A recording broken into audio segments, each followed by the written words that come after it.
So, ito na guys, yung aking breakfast. I'm sure mayroon akong good appetite dito. At of course, kasama yung coffee. Ito guys, ito ay chocolate ito. Pagkatapos mo mag-coffee or else kasama ng coffee. At yun ang aking nabili na drinks. Yung organic. Ito ay apple mint. Ayan guys, ang aking breakfast ngayon. Na-change naman ang variation ng breakfast ko kasi naglakad na ako. Naghanap ng makain. Halika kayo guys, sabayan nyo ako, kakain tayo. Lesson to learn. Kahit gaano man karami ang pera mo, hindi mo mababayaran at hindi mo mabibili na para humaba ang buhay mo. Good morning everyone.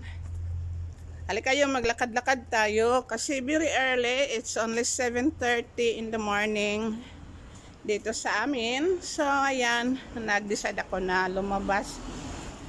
Gusto kong maghanap ng almusal, yung matatanggap ng appetite natin kasi parang nagasawa na rin tayo ng almusal natin sa ating bahay. So maghanap-hanap tayo. Tingnan natin kung anong makita natin dito sa labas sa neighboring kasi hindi naman marami kasi dito yung mga restaurant na bukas pag ganito kaaga. Normally nagabukas dito ang mga restaurant alas 10 ng umaga. At yung mga snack, iyon siguro ang medyo maaga sila magbukas. Pero titingnan natin. Nandito na tayo. Kamusta dyan sa inyong lahat? Sa ating mga supporters, subscribers, mga kaibigan, kabarkada. Kamusta kayong lahat dyan? Dadalhin ko kayo sa isang lugar na mura lang siya. Pero nagustuhan ko yung mga pagkain nila. At ipapakita ko sa inyo maya-maya lamang. For the meantime, mag-usap-usap muna tayo habang naglalakad. Alam niyo guys, dito sa Belgium, pag maaga pa, wala halos nagalakad na tao. Pero sa mga sasakyan, punong-puno yan. Kasi 6:30 pa lang in the morning, umaalis na sila. Nag-travel na kasi yun ay maraming tao. Kailangan makakuha sila ng lugar na hindi pa masyadong maraming tao. So, between 6:30 after 9 o'clock. Ayun, pag 9 o'clock, yung mga transportation hindi na puno. Kasi mostly nakaalis na, nasa work na. 7:30 or 8, kailangan nasa work na sila. Ganun kasipag ang mga tao dito guys. Kahit ako noong mga panahon, maaga pa ako nagigising. Nakipagsiksikan ako sa mga tao, lalo na yung may mga anak pa akong maliit. Kaya kuha lang kami ng public transport.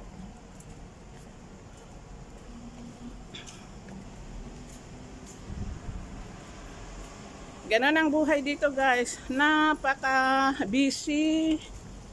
Napakahirap.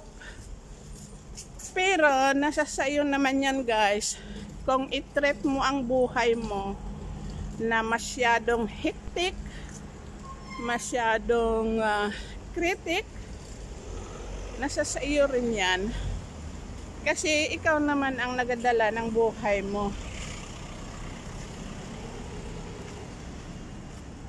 Pero kung ayusin mo naman, mayroon kang organization sa buhay mo, may sequence ka, kahit pagdating mo sa bahay mo, may mga anak kang dapat asikasuhin, magluto ka, kailangan palaging may sequence yun guys.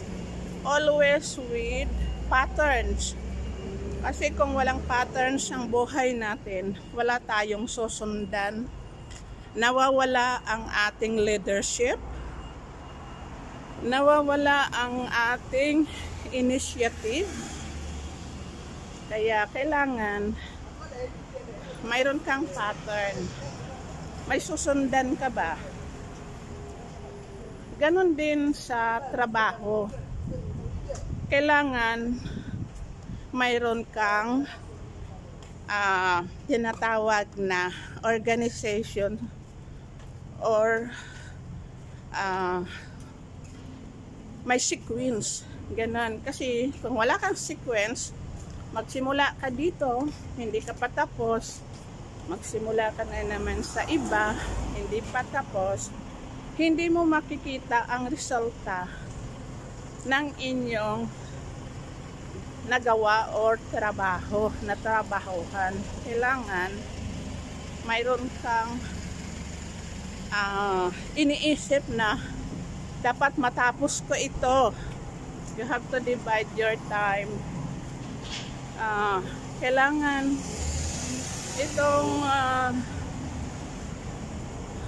itong task ko matapos ko within 30 minutes or 1 hour.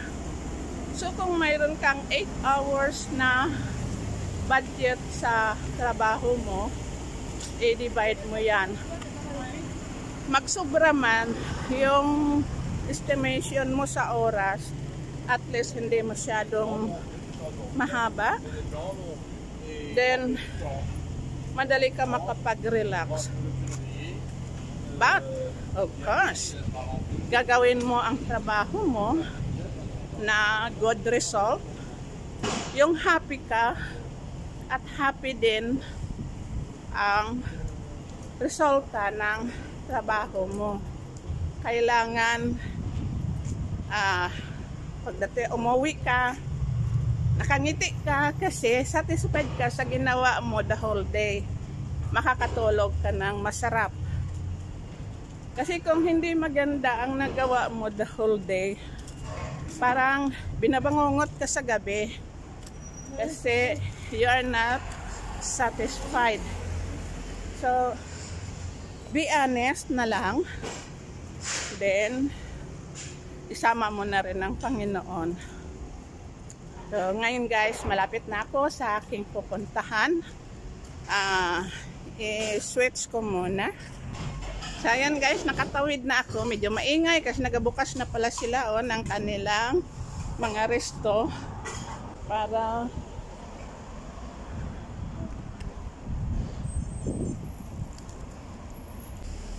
so, dito ako pupunta sa kabila. Dito ako guys kakain. Ayan o. Follow your mood. Okay. Halika kayo, pasok tayo. Ayan guys, ang mga pagkain nila. Simple, but very healthy yan. Kasi natural food. It's getting hot in here. Kukuha na ako guys ng makain ko. Ayan guys, ito na ang aking coffee. Lagyan natin ng milk. Milk lang ang nilalagay ko guys kasi hindi pwede na lagyan natin ng sugar. No more sugar muna for the moment. And nasanay na ako guys mag-inom ng kape na walang sugar. Kailangan natin na mag-reduce ng sugar. Change life na guys. Hindi na pwede yung kagaya ng dati na talagang welcome na welcome ang sugar. Kain na tayo. Ito, napakasarap. Ito guys, so, kain tayo.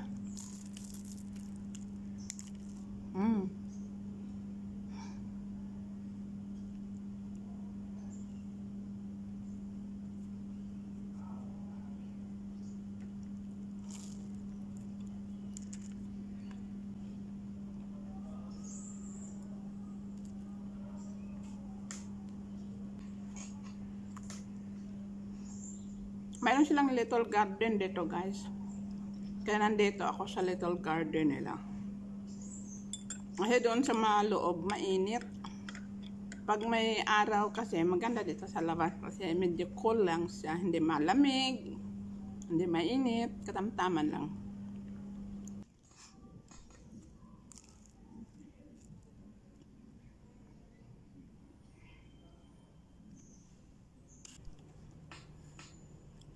So ito na guys, tapos na ako nag-breakfast, nag-cellphone na lang. Oh.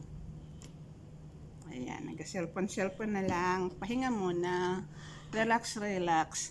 Kasi alam niyo guys, ang buhay napaka-iksi lang. Kagaya sa aking dinanas ngayon, ayun na opera nga ako dahil sa colon canal lumbago ang tawag dito, yung sa gitna ng buto natin na ang ligament ay namamaga. So ayun, habang nagapahinga ako, hindi pa ako pwede magkilos, magtrabaho.